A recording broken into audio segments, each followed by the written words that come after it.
massive news with the draft. No, watching the Pope draft. So many good prospects in the College of Cardinals. Yeah, like Peter Turkson. And Luis Antonio Tagle. And Shedeur Sanders. I got my money on Peter Dim. What? No way. No. He's a scrub. Youngest Cardinal ever. I couldn't bless a blind kid if he was stuck inside of an orphanage. Check out my rookie year Pope Benedict Cardinal jersey. You're not Fanatics? No, Mitchell and Ness. You guys think they'll take Shedeur? I heard he bombed his confessional interviews. You honestly believe that Turkson is more popeable than Paroline? Advocate of the poor, okay? Speaks 5 languages. All right, He's yeah. fluent in Latin. Dude, it's the Vatican. Everyone speaks Latin. He's a playmaker. Okay, he negotiates treaties. When did you get drafted as a Lutheran priest? You son of a bitch!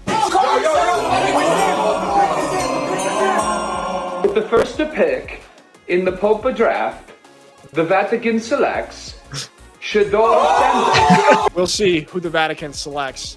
I'm not sure if it's actually going to be Shedeur Sanders. These Cardinal contracts are so big, they're taking a pay cut at Pope. That's the problem. You step up there. Yeah, you're not. It's not NIL in the Cardinal hood. Cardinal ship. Good luck to the Vatican. Shedeur Sanders, 5th round of the draft. What is this? 5th round, 144th overall pick. Quite possibly the largest fall in draft history. A lot of people talking about that. A lot of people had him going in the 1st round. Most people, if not the 1st round, 2nd round, fell all the way to the 5th round. We got a lot of stuff on this. A lot of people are talking about this, about what happened, why he slid so far. But first of all, I just want to get, Scott, your thoughts here on getting Shedeur on your squad. Go Browns. Yeah, welcome to Cleveland, Shedeur. Go Browns. I called it. On Friday's episode. I was like, look, there's something in the water here. I got a feeling that they're scheming. I mean, obviously they found the opportunity to buy the dip of Shedeur Sanders, everything that was going on. You know, at that point, I put out a little post there. At that point in the draft, really what you're trying to do is just get the best athlete available. And that's exactly what the case was. I mean, yeah, you can make the argument that he was the best athlete available for a few rounds before that. But at the same time, like it was just too big of an opportunity for them to pass up. So yes, their quarterback room is wildly crowded, but yeah, I still think I'm going to take the positive approach here. I still think that's great because it generates competition. And with him coming in the room, yeah, it's going to be a little chaotic. There's going to be a lot more fanfare pointed in that direction, but I think it's ultimately best for that room specific in terms of competition. Worst case scenario, let him ball out in some preseason games. Okay, let us show him he can play in NFL. Okay, and then trade him for something good. Great flip. Yeah, there you go. Like a used car, if you will. The used car of the Sanders family. Who is this optimist that we're seeing? Mike, are you what do you think's wrong with Scott? He's being an optimist today about the Browns? What is this? Scott, are you okay? You got really good sleep. All right, really high dopamine levels today. Yeah, that must be why. What did you make of that shot that was going around? I wish I had it on here of when they cut to the Browns draft room with Stefanski, the GM, and I also think Haslam in there. Are people? Everyone's saying like, "Oh, look how unhappy they are! They look so upset about their pick." Do you make anything of this, or do you think it's just totally overblown? Absolutely overblown. I get it. Yeah, the energy might not have been as high as they wanted it to, especially the media. They wanted like people to be throwing their hands up, screaming for joy and crying because they made a pick in the 5th round. 144 of these have already, like, it's just at a certain point, you expect each of these like alpha dudes in all of these war rooms to just be clapping for 4 days straight and like slapping their hands together like they're the audience of Jimmy Kimmel. Yeah, that's what you expect. Yeah, they're reading way too much into those it. clips aren't timed up exactly. They edit it together of whatever clips they have, so it's not. Yeah, lost the edit. Sure. You guys are making a lot of excuses for the Browns. Mike, are you turning into a Browns fan? What is going on here, Scott? I'm just a huge Shedeur Sanders fan, so now I love the Browns. Oh, there we go. Okay, we got to get into the why, and I know everyone's throwing out their take on this and what the heck happened, but why do you guys think that he fell so far? Because I think most people are like, okay, maybe a 1st round pick, if not 2nd round pick, but to fall to 5 and like truly possibly one of the biggest falls ever, causing grown men around the country, Mel Kiper, to have absolute mental breakdowns on national television. That's another story in itself. But why do you think this happened? Organizations, they're buying the entire package and drafting the entire package of a player or person in those moments. And the longer and longer it went that he wasn't getting selected, teams just weren't willing to necessarily pony up and dive into the potential sort of locker room chaos or organizational chaos, media frenzy that will be wherever the Sanders goes, Shedeur goes. So it's like, it's almost natural. It's almost like a mimetic thing where people in teams, they saw other teams not pull the trigger, or at least weren't talking about it or being interested. So they too were like, oh, okay, there's something maybe amiss here. Like, what are we missing? So let's just steer clear of that potential unknown. So I think that just kept happening and happening. It was just compounding until that moment. Like I said, the Cleveland Browns found literally the nadir of the dip and bought. It's life imitates art. We were talking about the movie Draft Day in the last week. And it's essentially what happened in Draft Day, where you can see all these GMs calling the other GMs. What do you got? What dirt do you got on this guy? What's wrong with this guy? And as I said in the video that I posted, a little bit oversold. Like his stock was a little bit oversold. I also think there truly was a pretty small market for teams that actually would realistically draft him. It was like 5 teams, right? It was like the Giants, the Saints, the Browns, a couple others. And apparently there's some other stuff that's come out that is, especially his interview with the Giants and with Daboll, like he came in not prepared. Like they sent him an install package to kind of quiz him on it, and he was unprepared for it. And then Daboll wearing headphones. He was wearing headphones with the music playing. So Jeff, power move. He was basically pulling off. Sounded like the Step Brothers interview. Allegedly. Step Brothers interview tactics from Step Brothers where they wear the tuxedo. Yeah. Deion out from behind them. Yeah. So that was not great. And I think, just kind of overconfident in the amount of teams that were actually truly interested in drafting him. However, God, here's a couple of these interviews, and I don't know exactly what's the dates, but I think when you were talking about it, January, February, here's 2 videos. The latter one would not go behind 4. Now, all this is subjective because I know where I want them to go. And let's not forget Shallow, okay? But I know where I want them to go. So there's certain cities that ain't gonna happen. Okay, you on point. It's gonna be it's gonna be an Eli. Okay, it's going to be an Eli, and I've got a clip for that reference here in a second after, but let's watch team that I won't allow him to play for. Whoa. This is my profession. I know what's behind the curtain. We ain't got to get back there for me to understand what's not prominent for my son. I'm not doing it. Ain't and no if he doesn't listen to you? Who? No, you must mean owners, not my son. Have you told him privately who you would like for him to play for? It's not like who I would like for him to play for. It's a couple teams that I won't allow him to play for. Okay, so that's pretty dramatic right there. And a lot of people talking about how, NFL owners saw that, NFL GMs saw that, and didn't want any part of this. However, this is not without precedent because Arch Manning essentially did this with Eli Manning in 2004 when Eli was getting drafted. And I've got a clip here, and I don't know if we'll even play the whole thing, but I just want to, because I want to get your guys' take on what's the difference here. And here's the Eli clip from 2004. When they did not want him, Arch Manning did not want Eli to go to the San Diego Chargers, who were pretty much a mess at that time. Why don't you want to play for Chargers? We're not really giving details right now. We just, we've made our decision, and that's what we're sticking to. When your name is called, what are you going to do? Again, I don't know what's going to happen right now. I don't know what the Chargers are going to do. So, if my name's called first or whenever it's called, I'm going to do what everybody else does. If the Chargers call your name when I talk to you after the pick, will you be wearing a Chargers hat? I don't know. We'll see what happens.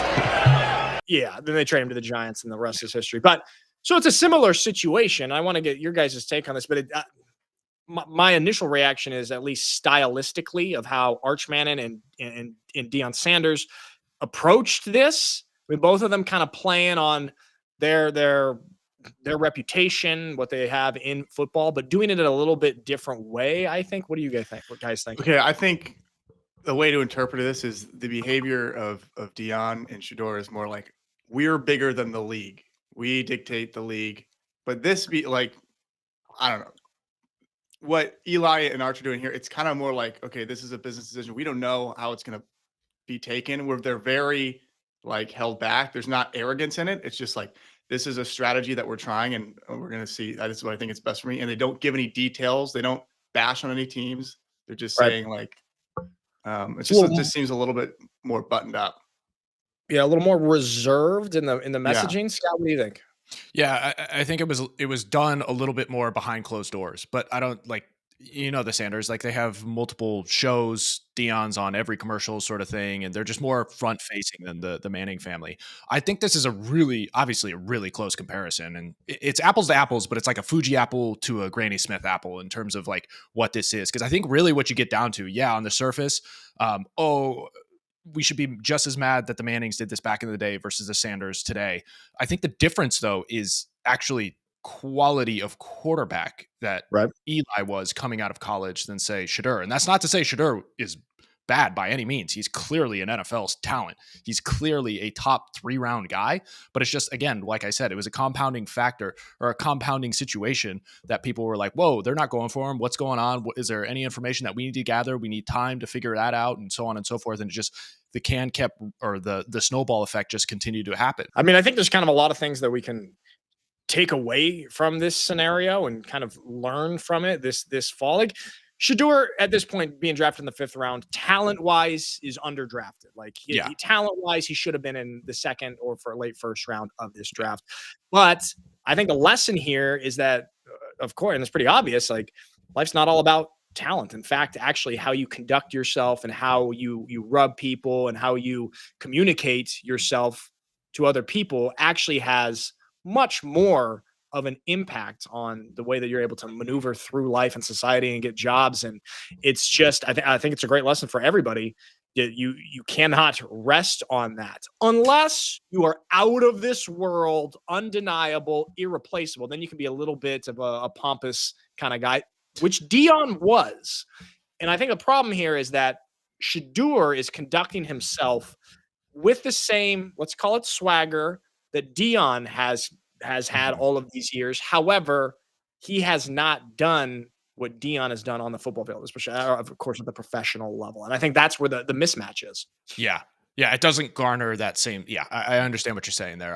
I want to go back to even the Manning situation. Like I bristle at the fact that this is even happening. Back then, I don't think a player or family should dictate where they get to go in the league. Like you have signed, this has been the way, not that everything needs to remain the same and always. And I know I'm a fan of tradition and everything like that, but this is part of the business. It's like, it's an owner driven league and you sign your name on the dotted line. Like if you want to play football, like you don't get the same sort of choice that you did in college. And I feel as though, with the NIL transfer portal, everything like that, it's almost like brought this sort of, expectation of the players who are entering into the draft as though they're the ones who get to choose where they want to go because, they're willing to pay me. They're willing to pay me. It's like, no, dude, this is a privilege that you're even in the position to get drafted. And wherever you get drafted is wherever you get drafted. Like we were even talking to my father when he was going through this process. He was like talking about, I don't like everybody gets to select where they want to go, so on and so forth. Yeah, that's a tough go, but that's also just the way it is with this style of business. Like if somebody wants you, they're going to draft you and they're going to pay you. Like you're not guaranteed a spot in the NFL. Right. And I also think it's important to recognize what happens to leagues when they become a little bit too player driven. If you look at the NBA, when it's too player driven, and we'll talk about this in a little bit. I mean, the NBA playoffs are going on right now, but the NBA regular season is it's essentially filler. It's essentially filler time. And the NFL has really worked to remain kind of owner driven so that they're able to have all of this structure and keep it this way. And it kind of looks like, and then a lot of people are claiming this Shedeur is almost an example of how, hey, the NFL is way bigger than any sort of personality. It doesn't matter who you are. I think that's another lesson to take away from That's this. what I love about the NFL versus the NBA. Because you see the NBA caves into the LeBron and the Bronny thing a little bit. But like the NFL would never do that. The NFL is always like, the league is bigger than anybody. You have to submit to the league, period. Doesn't matter how big you be. Deion and his son doesn't matter. Like, I think that's so cool that the NFL does that. Obviously there's a sucky situation for them, but like they're going to make an example out of you. No one's bigger than the NFL. It's a sacred league. Yeah. We were saying that back when the Bronny situation was first coming on. We're like, Can you imagine the NFL allowing this? Somebody's son who's technically now Bronny has showed a little bit more promise since then, but that's a different story. Okay. What about the John Elway thing? What was he doing with it? He was like threatening to go play baseball. Somebody team that he didn't want to go to drafted him. Yeah, he did something similar, like call it twisting the arm of owners and or the league. But this is it just rubs me the wrong way when players think they are such high profile people that they can dictate the whims of a business before they ever enter into the business itself. It's like I love the bravado and confidence that we've been talking about, but that's insane. And that behavior literally costs him $40 million because now you look at I shouldn't have been so. I should have prepared for 10 minutes before that one interview, and I would have $40 million. 10 minutes of prep could have changed everything. You look at that, what the 4-year rookie salary is for a guy drafted in the 5th round. What is it? It's like $4.5 million compared to 40 at the top of the first. Yeah. Whoops, daisy. Ooh, that's a tough one to swallow. But going back to this, it's like the NFL, damned if you do, damned if you don't in this situation, because it's a bad look for the NFL to have even the narrative of collusion or anything like that going on. Even if it's not deliberate, it's just naturally occurring. Like that's a tough look. And then secondarily, if you're the one who's having to capitulate to an individual, what precedent is that setting for the rest of the guys coming up? Like I said, coming out of the NIL transfer portal, who they're the ones who are dictating which roster they get to go to, which school they're going to go to. They're, all of these things. Like, what is that going to do leading into the next 10 years of the draft if this happens? So it's just damned if you do, damned if you don't for the NFL right now. Wait, Scott, you think it's a bad look if it's that the NFL owners were working together and saying we don't want let's teach us, get a lesson? You think it's a bad look for them, like the collusion thing? Yeah, I think overall it's a bad look. It's a stain on the brand.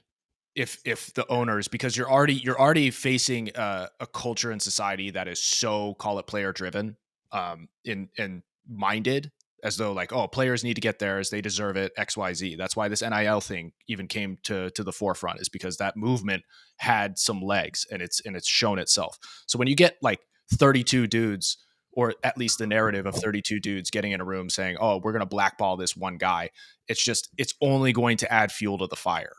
Yeah. Part of me thinks it's actually a part of me thinks that's what makes the NFL so cool, is like, this is the culture of the NFL. These are the standards we have. If we want to exclude anybody we want from our business, we can, based off of how it's going to make our business look or our brand look, how it's going to take things. And so I think it's kind of a cool thing that they come together and like, it's kind of like the 5 families of New York. Well, that's they're just like, this is what we want to stand for. Let's get together and make sure it happens. Yeah. Mikey, pro collusion. Okay. You know what? The shield is so powerful, everything slides off the shield of the NFL. Nothing sticks to that thing. I don't know what they put on it, but nothing sticks to that thing. It is one of the most powerful brands in the world. Until the NFLPA decides to go on a strike once again. And that's what I'm saying, is this narrative with young guys coming up out of the transfer portal NIL era, they may be more open to doing that because they've earned money beforehand. They have the financial ability to sit back a year or two, hold out because they're a little more financially stable. All XYZ. I think this down the road is putting into question a lot of things. So that's true. I mean, okay, all right, that's fair. We've seen now in the last few years. I mean, the NCAA used to be this just behemoth, and no student athlete could touch them, and they were just bringing the hammer down on everyone, doing whatever they want. And then we saw them just bend the knee and fold and lose a lot of power in the last few years with this new era. So you're worried that that'll creep in then to the NFL, and the NFL, the shield, kind of losing some of that power. Yeah, I mean they're at risk of it just because of the way things are moving. And I think players, if they really want to make change, it's usually when they go on strike and don't step foot on the field in unison. So that's why I say this is a step in that direction. We kind of got it with Eli, we kind of got it with Elway, which I don't agree with. But this just seems to be louder in this day and age of social media and media in general. You think the NFL, it would have an easier time handling that now because of these different leagues that exist? They have a bunch of players in like Spring League, UFL, You know, they could pull from Europe now, the ELF. Like I feel like there's more options for them to pull out farm players to fill that gap if they're, you know. For as good of spring ball as it is, it's spring ball. It's not. It doesn't even come close to NFL talent, and people aren't necessarily interested in all that in that style of play or that level of play. How about the ELF, Scott? Huh? How about the European League of Football? Plucking Wouldn't some crazy? Some Germans. There's a strike and it gets flooded with European players. Yeah, a couple of ELF guys just got pulled over. Undrafted free agents. The kicker for the Surge is with the Falcons. Okay, that's a lot on Shedeur. We got one more thing on Shedeur. We just got to hit on this because this also made such news. Is the prank call? Okay, and that video went around, and then the other day, I think yesterday, it came out of who was behind the prank call. It was Jax Ulbrich, the son of the Falcons defensive coordinator Jeff Ulbrich, and then he released a statement apologizing for it. Essentially, he got the phone number because the big conspiracy was, only NFL teams have this phone number of this phone. How did somebody get it? It must be leaked from the inside. Well, it makes sense. It was the son of a defensive coordinator that had this. He got it off an iPad from his dad. The Falcons came out and said, hey, we're reviewing our protocols of how we handle things. We're not going to take any action against Jeff or the family or anything like that, which I think is fine. It's just kind of a silly situation here. But what do you guys make of the prank call and this guy's reaction to it here? People get prank called on draft day all the time. It's horrible. It's the worst. It's the lowest form of comedy there is. People do it all the time. You saw Cooper DeJean during his draft, Baker Mayfield. You know, people do it all the time. So, the difference is this seemed a little bit more malicious because how far he was sliding. You know, if somebody had prank called him and he didn't slide past the first round, it wouldn't be a big deal. But it's because it added such a twist of the knife, I think. Yeah, I mean, the Cooper DeJean, I think that's a good point, is that, like, here's Cooper DeJean. He also got it last year, and it was way less, it made way less headlines, it was way less of an uproar. But I do think, Mike, I think that's a good point that basically it's kind of twisting the knife because Cooper DeJean didn't have the greatest slide in draft history also at the time. I think that he ended up, still, when did he get drafted? Second round, Cooper? I don't remember off the top of my head, but it's definitely earlier. Yeah, but so Cooper DeJean also got this. But what do you make of that? Of people not really caring as much about the Cooper DeJean situation and really blowing up the Shedeur one? It's a little harder when Shedeur is sliding from a projected first, second rounder to fifth. It cuts a little deeper. But at the same time, if you're going to equate the Eli Manning or John Elway situation to Shedeur Sanders and people not being up in arms about when they did it versus when Shedeur did it, you also have to be able to swallow the fact that Shedeur isn't the first guy to get pranked either. So you need to have the same energy in both these situations. You can't have your cake and eat it too in this. So I think this is overblown. Also, the people who are expecting some sort of ramifications, the kid could probably get spanked by his dad, but what is the NFL gonna do? What can they do? They will send an official spanker to spank Jack Ulbrich. I said something, you got to take away draft picks from the Atlanta Falcons for that. It's like, at a certain point, it's their own choice. I don't think that the Atlanta Falcons or the DC, unless he was just very negligible with his information, deserves anything more than a slap on the wrist. All right, speaking of all this transfer portal stuff and how this all was affected, because so many people also, when Shedeur didn't go on day 2, everyone's like, oh, can he go back to college? Because the value of his NIL package in college for 1 year would be like $5 million.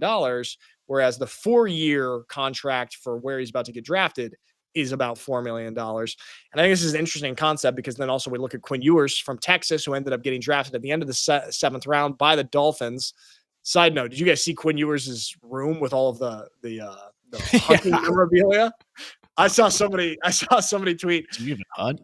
For every pick for every team that passes over Quinn Ewers, he shoots another deer.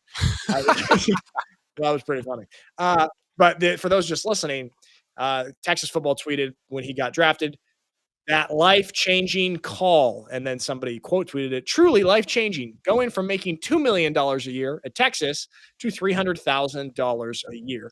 And I think that this is just such a crazy thing, how inverted now and upside down the markets have become with the NIL and some of these guys. Quinn Ewers, for example, it looks like now he would have been better off staying in college, going ahead in the transfer portal, making a couple million, and hopefully increasing his position for next year. And it's crazy to think that a lot of people would actually benefit from staying in college longer, both financially and on the football field in the long run. What do you think? It's going to happen more and more. Yeah. And probably for the majority of players coming out of the league, not everybody's going to go in the first round and get those high dollars. So a lot of times it's going to be a step back financially, but it's the step forward in your career and your legacy. So like, I don't fault Quinn for doing this whatsoever, because one, I heard, I think it was Pate came out and was talking about this, where he's like, okay, yeah, he was making $2 million a year, sure, but he's fulfilling his childhood dream to go ahead and go into the NFL, get drafted, and go compete. And it's going to be a competition regardless of when you're drafted. You're not guaranteed anything. Yeah, you may have some more rope if you're drafted in the first or second round than others, but you're still not guaranteed a spot ever. So like, I'm totally fine with Quinn making this decision. He's made plenty of money to, as I mentioned, even in the potential strikes in the future, he's made plenty of money to be totally sustained for the next 10 years with that kind of dough and how he's managed it and so on and so forth. So like, I don't fault him whatsoever for pursuing his childhood dream and to go out there and compete for the next starting position of the Miami Dolphins. Yeah. Oh, I don't fault him at all. It's just crazy how taking the next step for a lot of these guys is actually a step back financially. I know if that's in the short term, and granted, if you go out there and win a job and I'm getting a big contract, awesome. But it is just wild. Like this is sort of unprecedented that we're seeing this. These guys coming in and taking a pay cut to go to the NFL. And it's only a couple years into NIL. These NIL deals are going to get bigger and bigger, and this problem is going to become. They're going to have to start taking out insurance policies if they slip in drafts past, what the NIL valuation is somehow. Someone's going to write that up. But it does for these top level college guys. It absolutely, I think, taints the dream a little bit, because it's just like a big part of the dream of the NFL is, yes, you want to compete at the highest level. You want to be at the pinnacle, number one. But number two, that transition is a life-changing thing for you and your family. And that's kind of gone now for these guys. It's like, I already have it. My family's taking care of. Now they get to watch me on Sunday versus Saturday. Some of these guys who are playing in SEC, they're playing in stadiums with more fans than the NFL would be. They're going to be making more money than they would be in the NFL. They have more stardom in college than they will in the NFL, at least in the beginning. Yeah. So like the transition to the NFL doesn't have the same, for these top guys, the same childhood dream, magic that it once had. I actually think that was kind of a problem with Shedeur also, because look, we look at Cam Ward, who went number one, by the way, just like it sucks that, and we're guilty of it right now too, talking way more about Shedeur than even Cam Ward. But look at this interaction between these two guys, who I believe had quite different upbringings. Obviously, Shedeur growing up very, very wealthy, everything that he could ever want, and Cam Ward having to come through, at least a lot of adversity on the football field. Let's make a song. Let's drop for him, Richie. I play football. Here we go.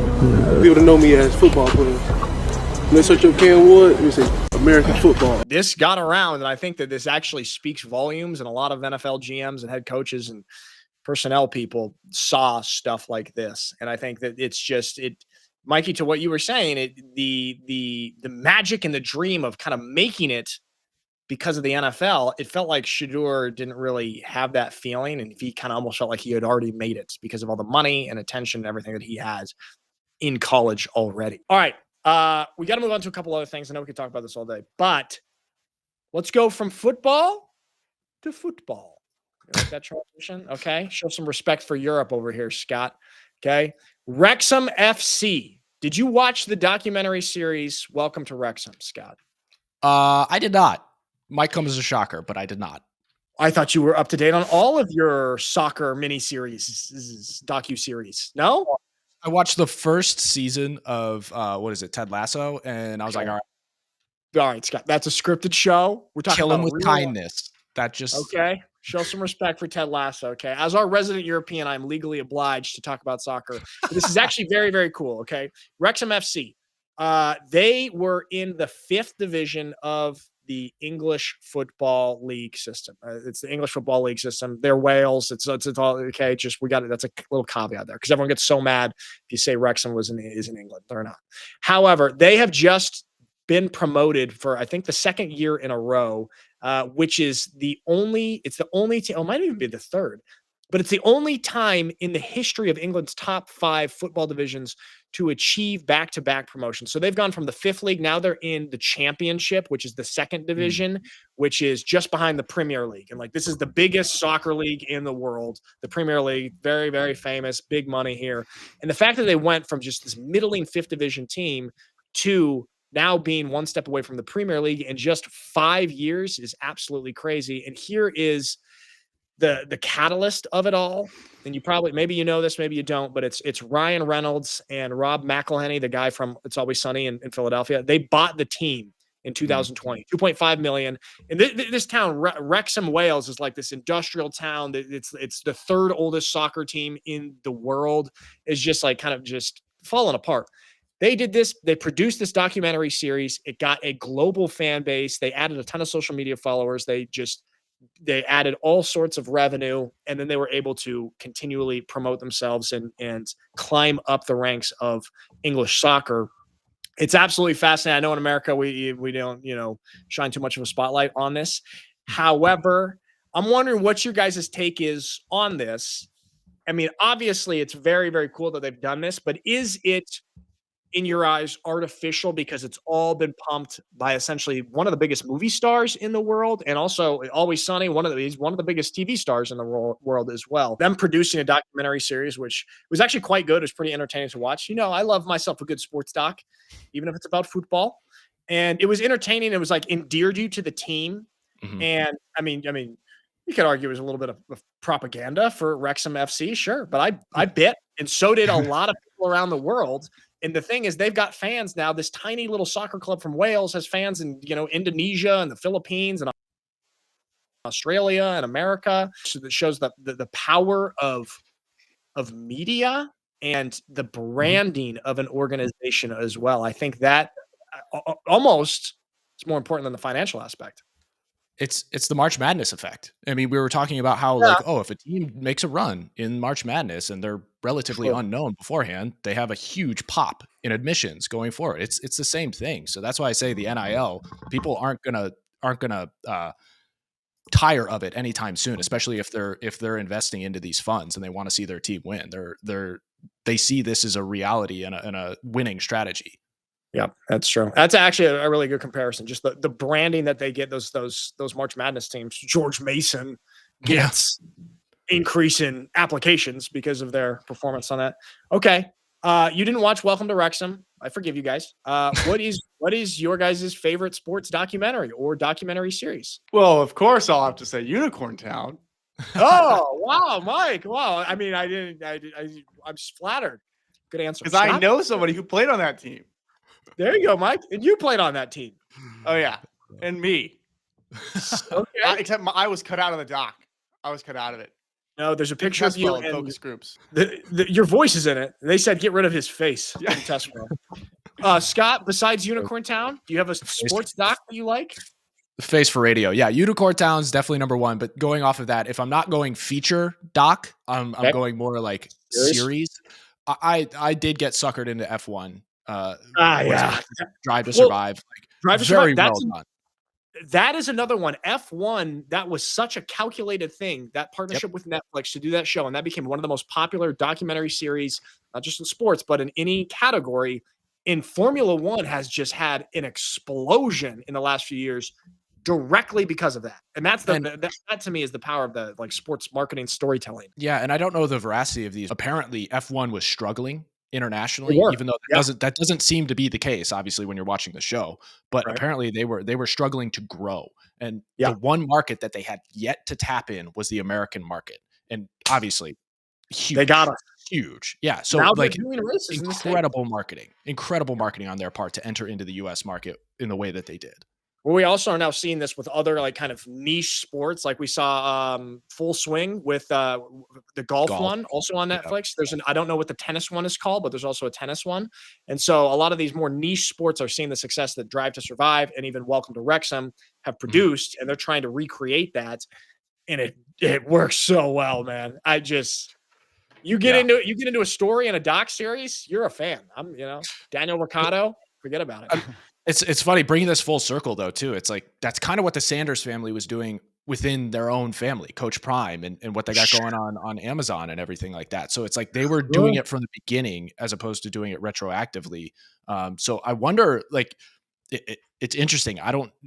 Yes, there are success stories of teams and or sports or organizations doing this, but like in that sense, it doesn't seem to have worked out as well in his favor. Right. Yeah, that's true. At least if we take a look at the NFL draft. However, if we were having this conversation 5 days ago, we would be like, this has worked out great. So I guess we got to wait and see how it all plays out for him. It at least worked out really well in terms of his college career and the NIL and all the marketing and everything. All right, that's fascinating. At the very least, this just generated a lot of drama for that show and the behind the scenes that's going to be coming out in the production of this stuff. So hey, maybe it actually does end up working out for him. It's all scripted. It's all scripted. All right, it's just master storytelling. All right, we do have to hit on the NBA playoffs. Okay, with the Lakers down 3-1. Very, very bad to the Timberwolves. We'll get into that in a second here, but I just want to get your guys' take on this because, all right, we've bashed a little bit on the NBA regular season. The NBA playoffs are awesome. They're fun to watch. The energy's there. The stakes are high. And for those just listening, this tweet here is the NBA is a fascinating product because the regular season games are so mediocre and the playoffs are so good. Roughly 6% of the product is really good, and the rest is broadly filler. This is really, really interesting. I mean, I think we can say a similar thing probably about MLB, but let's just keep it to NBA right now. How would you fix this? I mean, this has one of the largest disparities between regular season and playoffs of any professional sport league. How do you fix the regular season? Even more so than MLB? I think that's a whole different conversation. I don't know. That's gotta be a similar thing. Because boy, it's gotta be similar. Unless there is a intense until October, MLB is like I don't know. I think it's tough. Scott, you're the commissioner of the NBA. Fix the regular season. What do you do? I mean, we've come up with a couple different ideas, right? So changing the 3-point line, and it all varies depending on which arena you're in. You could have different things going on there. True. I think honestly, my hill that I'm planting my flag on is expanding the court size and also maybe decreasing the number of regular season games from 80 to 50 to 60, maybe in that realm. Or as we were just talking about Wrexham and their ability to go back to back to back promotions, I think relegation in the NBA would be incredible. That would be so. The argument against that is owners not willing to give up money, all that kind of stuff. But it's also like, dude, you're putting a competitive product on the market. You don't just get to be like at the top when you're not performing and you continuously don't perform. Like you don't get a benefit for underperforming. So like that's where I'm coming from, where I think relegation, if good old Silver is really trying to expand internationally, I think that would really spell well for the international crowd, an explosion of fandom across the board. Yeah, that's really where all of their expansion they're trying to tap into all these international markets, and international fans love the promotion relegation system. They eat that shit up, as we just saw with Wrexham, and we even ate it up a little bit. Promoted, awesome. Let's talk about it. Here's the current situation with the playoffs. Knicks leading the Pistons 3-1. Pacers leading the Bucks 3-1. Those are damn near over. Cleveland, Scott, way to go, boys. OKC just smoked through. Denver Clippers, they are tied at 2. This is the most interesting one to me. Lakers down 3-1 to the Timberwolves after the game last night, which is actually a really, really crazy game. Like the Lakers were in control damn near the whole game, and they blew it at the end. Our boy Magic Johnson is sick. I'm sick to my stomach that the Lakers lost this game after being in control most of the second half.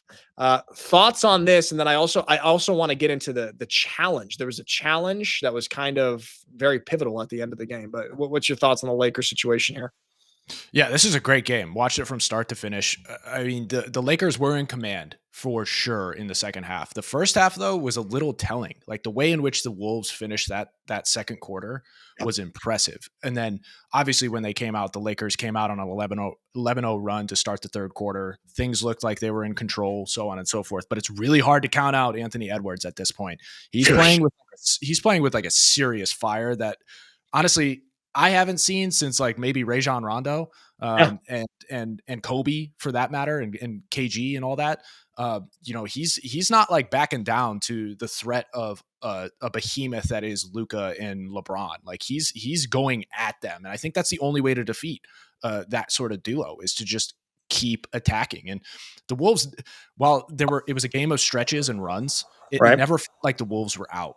And I know it came down to that one challenge toward the end. But hey, it's playoff basketball, man. Like it comes down to almost one or two plays every single time, and hustle plays at that. Yeah, I saw people kind of complaining about that final call there because it was so pivotal. But it's just like, dude, that's just so tiresome. The other thing is the Timberwolves, like the Lakers did not sub one time in the second half. The Timberwolves are able to put like different squads of 5 on the floor. They're able to like have different looks. Lakers use the same 5 guys the entire second half versus Minnesota. It's the first team to use the same 5 for an entire half in a playoff game since 97, 98. So it's actually pretty wild there. But essentially what that boils down to, in my opinion, is okay, yeah, they're trying to leave their stars on there, and these guys are trying to, it's really intense, high-stakes basketball here, but also it's the same look for the entire half, whereas the Timberwolves are able to substitute. They have a little bit more depth, and they're able to, kind of change things up a little bit. And man, in the end here is that final call with the challenge. Let's take a look at it. So Edwards driving, slip. They call it a slip and a turnover, right? And then it's challenged, and they look at this angle, which I've never seen this angle in basketball before. And they get, okay, LeBron got him on the wrist, foul. Minnesota basketball, and they end up winning right there. I am not a fan of challenges in basketball. Like in football, okay, I think it makes a little bit more sense.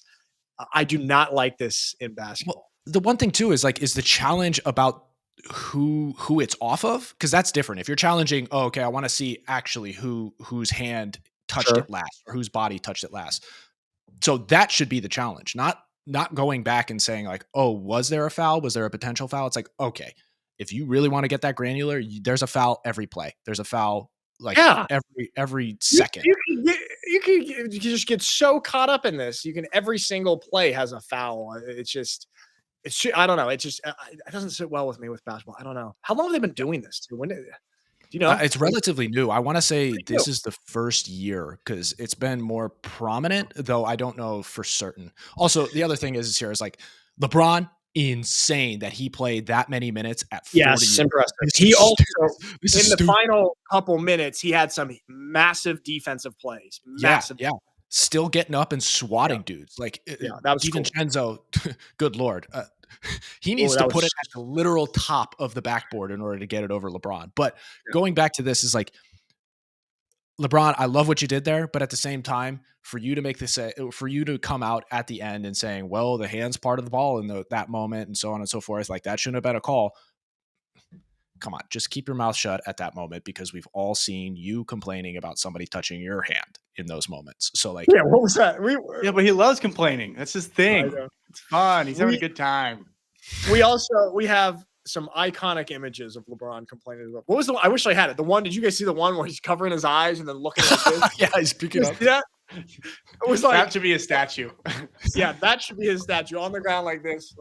It's like a 2-year-old throwing a tantrum. That's his Hall of Fame bust. His parents are looking at him on the ground. All right, so there we have it. Lakers down 3-1.